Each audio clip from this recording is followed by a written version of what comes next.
جب اتنی بات آپ فالو کر گئے تو پھر آپ ایک لمحے کے لیے ذرا 17 جون 2014 ماڈل ٹاؤن کے سانیہ کی طرف اگر نظر دوڑائیں تو نہ حق صرف ایک جان کو نہیں بلکہ 100 لوگوں کو گولیاں ماری گئی، اور معاذ اللہ 4000 ریاستی دہشت گردی کے تحت باوردی پولیس ملازمین، اور معلوم نہیں مسلمان پولیس والوں کی وردیاں دہشت گرد خرید کر لا کر ان کو پہنا کر جو ریاستی دہشت گردی کی گئی۔ شہباز شریف صاحب اور نواز شریف صاحب کے دور حکومت میں ان کی ناک کے نیچے ماڈل ٹاؤن کے اندر وہیں ان کی رہائش اور وہیں یہاں وہ سانیہ پیش آ رہا ہے، اور حلقہ گوشہ درود و سلام میں گوشہ درود میں بیٹھے ہوئے درود و سلام پڑھنے والے، جو غسل کر کے وضو کر کے درود و سلام پڑھنے والے پرامن لوگ، جن کے ہاتھ میں نہ تلوار تھی نہ تیر نہ تلوار نہ بندوق، کوئی شے نہ تھی، ان کے ہاتھ میں تسبیحاں تھیں، ان کو ناحق گولیاں برسائی گئی۔ 4000 باوردی سپاہیوں نے نہتے لوگوں پر گولیاں برسائیں، اور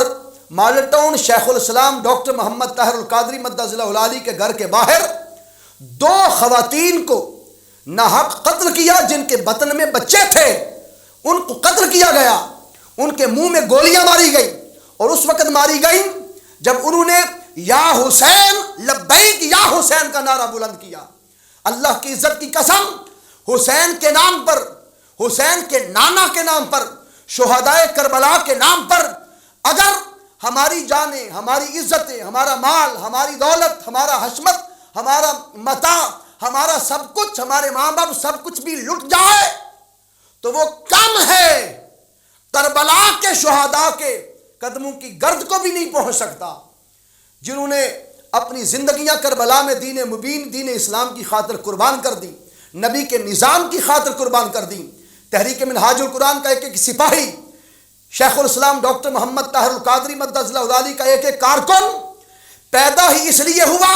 ہم اس دھرتی پر مصطفی انقلاب کا سویرا طلوع کریں، نبی کا نظام لے کے آئیں، حسینی کردار برپا کریں، بیٹیاں بہنیں سیدہ کائنات حضرت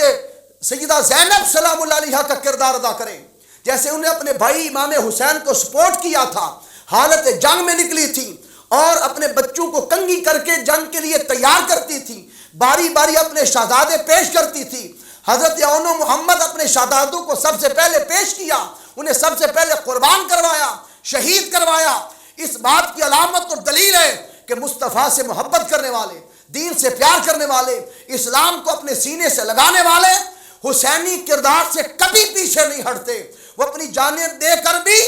کربلا کے میدان کو سرخرو کرتے ہیں۔ ناحق اور حق میں یہی فرق کرتے ہیں، باطل میں اور حق میں یہی فرق کرتے ہیں، طاغوت میں اور پرامن اسلام میں یہی فرق کرتے ہیں۔ یہ صرف ایک سلسلہ نہیں، آپ تاریخ کھنگال کے دیکھیں، اگر ایک طرف آدم علیہ السلام کے بیٹوں میں سے قابیل اگر حابیل کو قتل کرتا ہے تو قابیل ناحق ٹھہرا، حابیل حق پہ ٹھہرا۔ یہ تو شروع سے تقسیم ہوتی چلی آ رہی ہے۔ یہ ہو نہیں سکتا کہ معاشرے کے اندر کوئی نمرود جو بیٹیوں کو زندہ اس وقت رکھتا اور بیٹوں کو معاذ اللہ شہید کر دیتا، اس وقت کے دور میں جو ظلم کرتا، بربریت اور ستم کا بازار گرم کرتا، یہ ہو نہیں سکتا کہ کوئی ظلم بپا کرنے والا نمرود آئے اور حق کا پیامبر بن کر کوئی ابراہیم میدان میں نہ اترے۔ ہو نہیں سکتا کوئی فرعون، شداد اور قارون بن کے میدان میں آئے اور عصا اور لاٹھی مبارک لے کر حضرت موسیٰ کی صورت میں اس انقلاب کو بپا کرنے کے لیے حق کا پیامبر بن کر کوئی مقابلے میں نہ کھڑا ہو۔ یہ ہو نہیں سکتا کہ بو لہبی اور بو جہلی نظام لے کر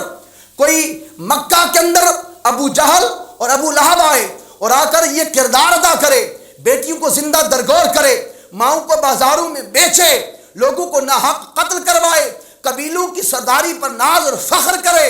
اس نظام کو سب و توش کرنے کے لیے پھر میدان میں اترتے ہوئے محمد عربی صلی اللہ علیہ وآلہ وسلم کبھی 313 کو بدر میں،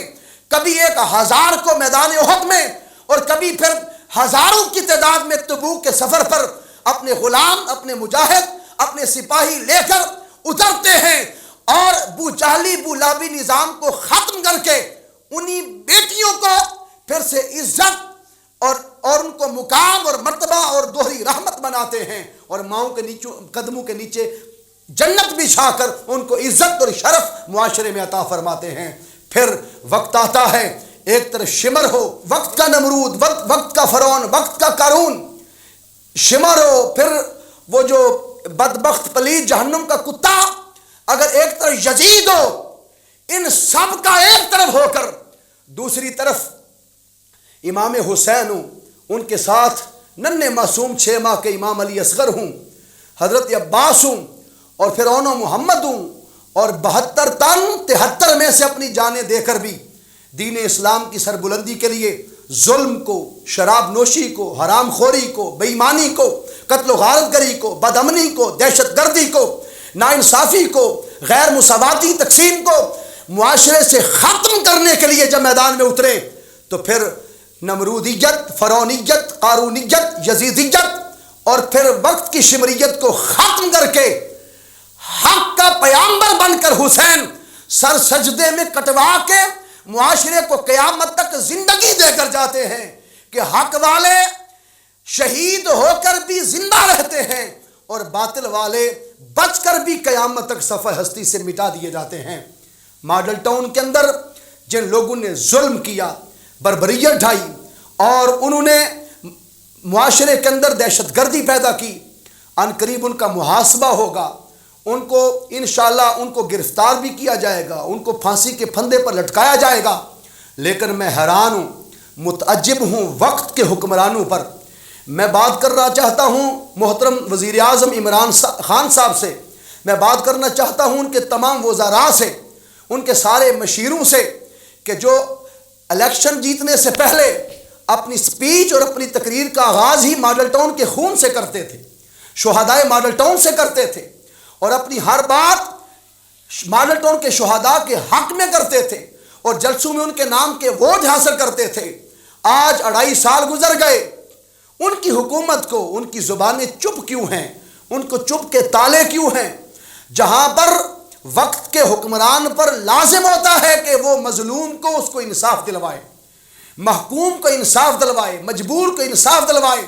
وہ بیٹیاں عمران خان صاحب، وزیر اعظم صاحب آپ کو پکار کے کہہ رہی ہیں، اگر اللہ نے آپ کو اقتدار دیا ہے تو روز محشر جہاں نواز شریف صاحب، شہباز شریف صاحب کے گریبان پکڑے جائیں گے، رانا ثناءاللہ صاحب کے گریبان پکڑے جائیں گے، وہاں پر وقت کے حکمرانوں کے گریبان بھی پکڑے جائیں گے، ان وزیروں سے بھی گھسیٹا اور پوچھا جائے گا اقتدار میں آنے سے پہلے، اقتدار کی ہوس میں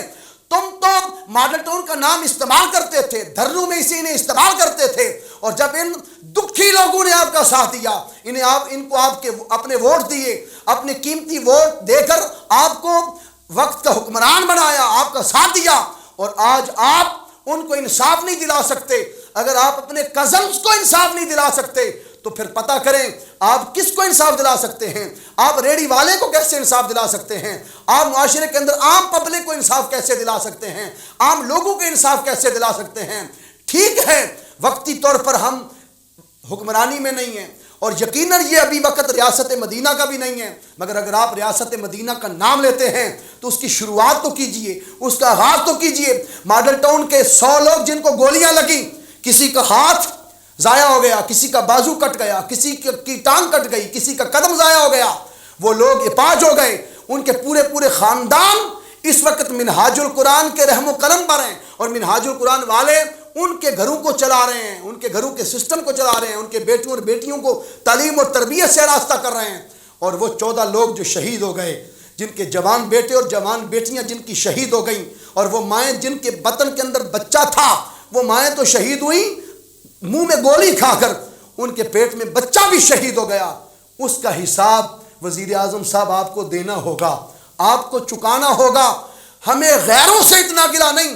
جتنا اپنوں سے گلا ہے کہ آپ نے تو ماڈل ٹاؤن کے نام پر اپنے جلسوں کو کامیاب کیا تھا۔ کیا ابھی بھی آپ کو بھی ہوش کے ناخن نہیں لینے؟ کیا ابھی بھی آپ کو خیال نہیں آیا؟ کہ ابھی تک بھی آپ اس خیال میں نہیں آئے کہ آپ ماڈل ٹاؤن کے شہداء کا خیال کرتے ہوئے ان مظلوموں، محکوموں، مجبوروں اور ناحق جن کو اسیران کر دیا گیا، قیدی کر دیا گیا، اور آج ایک اسیر، ناحق اسیر 107 میں سے جن کو 7 سال کی سزا سنا دی گئی، عبداللطیف کی بیٹی ننھی معصوم بچی گھر میں فوت ہو گئی، اور اسے اپنے بیٹی کا منہ دکھانے کے لیے بھی وہاں پر لانے کی آپ لوگوں نے اجازت نہیں دی۔ خدا کا خوف کرو، اللہ سے ڈرو، کہیں ایسا نہ ہو کہ ایسے مظلوموں، محکوموں، مجبوروں کا عذاب اور آزمائش اس ملک کے لیے اور معاشرے کے لیے بربادی کا باعث بنے۔ یہ کرونا وائرس جیسی بیماریاں اور ایسی وبائیں پھر ایسے ہی معاشروں میں اترتی ہیں جن معاشروں میں انصاف ناپید ہو جائے، جن معاشروں میں ناانصافی پیدا ہو جائے، اور جن معاشروں کے اندر سے حق کی تمیز ختم ہو جائے۔ اللہ تبارک و تعالی ہمیں پھر سے مظلوموں، محکوموں، مجبوروں اور دکھیوں کا ساتھ دے کر اپنے معاشرے کو ریاست مدینہ، خلفائے راشدین کا وہ سنت اور وہ عمل پھر سے زندگی میں پیدا کرنے کی توفیق عطا فرمائے۔ وما علینا